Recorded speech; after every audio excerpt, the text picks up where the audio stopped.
This story is fictional. It's based on real events, but everything beyond the known facts is speculation. Our goal is to explore an alternate timeline, not to rewrite history, but to imagine what might have been. On April 29, 2026, the Supreme Court handed down a 6-3 decision in Louisiana versus Callais. The ruling rewrote the rules for challenging congressional district maps under Section 2 of the Voting Rights Act.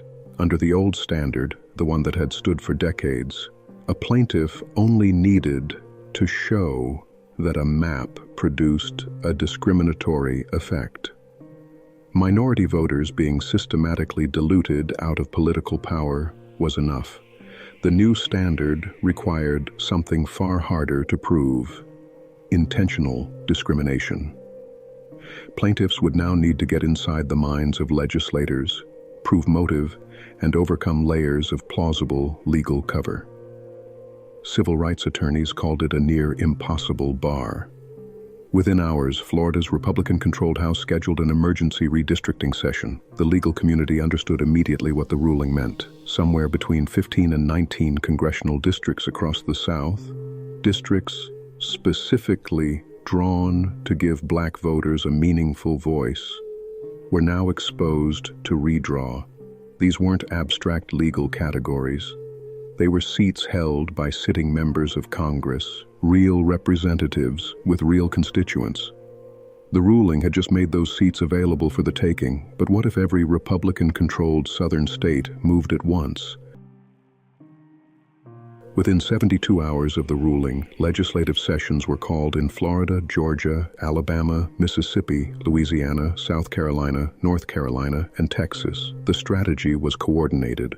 Republican attorneys from the same network of legal groups had drafted template redistricting legislation within days of the oral arguments in Callais. They had anticipated the outcome. The maps were ready, the votes scheduled, the language locked. Florida moved first, absorbing 4 vulnerable black majority districts into surrounding Republican territory. Georgia followed within a week.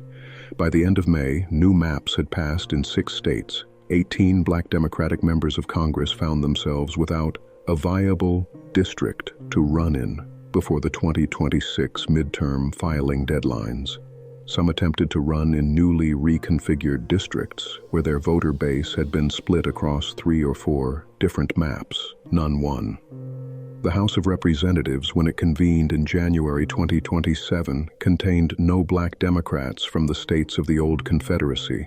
For the first time since Reconstruction, the congressional delegation from the Deep South was entirely white.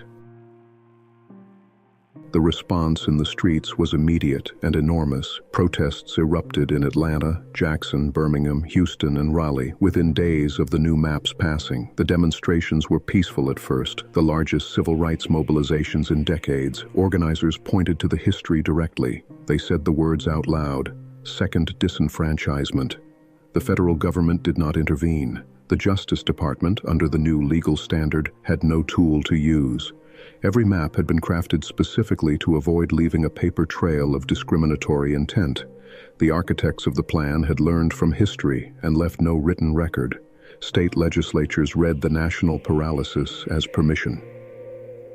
Within 6 months of the Callais ruling, 8 states had passed new voter identification requirements targeting urban precincts. Early voting windows were cut. Sunday voting, the souls to the polls tradition that had driven black church turnout for a generation, was eliminated in 4 states by statute. Each law was challenged in court, and each challenge now had to meet the intentional discrimination standard. Most failed before trial. The Democratic Party fractured under the pressure. Black political leaders demanded a constitutional amendment to restore the effects-based standard. The party's white moderate wing resisted, fearing backlash in competitive suburban districts. The Congressional Black Caucus, reduced to its smallest size in 40 years, no longer had the leverage to force anything. When the debt ceiling negotiations came in the spring of 2027, its members weren't enough to constitute a decisive bloc. The deals that passed excluded the legislative priorities that had been anchored to their presence. Internationally, the damage moved faster than anyone expected. The European Union issued a formal statement expressing concern about democratic backsliding in the United States. 3 African nations recalled their ambassadors for consultations. The State Department spent months in damage control, arguing that the courts had acted within constitutional bounds. Arguments that landed poorly in capitals that had spent decades receiving American lectures about free and fair elections. The deeper problem was structural and self-reinforcing. With no black representatives from the South, the committee assignments that had protected federal funding for historically black colleges, rural health care in majority black counties, and civil rights enforcement budgets simply disappeared. Funding dried up. Enforcement offices were consolidated. The infrastructure of political representation that had taken 60 years to build after the original Voting Rights Act was dismantled in less than 2 years, not through dramatic confrontation, but through the slow, procedural grinding of an institution that no longer contained the people it was supposed to serve. By 2028, political scientists had a name for what had happened: structural exclusion, a condition in which a group is not legally prohibited from voting, but is systematically denied the representation that would make their votes matter. The maps were redrawn every cycle, tracking population shifts, always staying just inside the new legal lines. The communities were still there, their votes were still cast, but the math had been arranged so that none of it could add up to power. The constitutional democracy that had survived civil war, 2 world wars, and a presidential assassination had not collapsed in a single dramatic moment. It had been rerouted. The rooms where decisions were made simply stopped containing the people most affected by those decisions. The Voting Rights Act still existed on paper.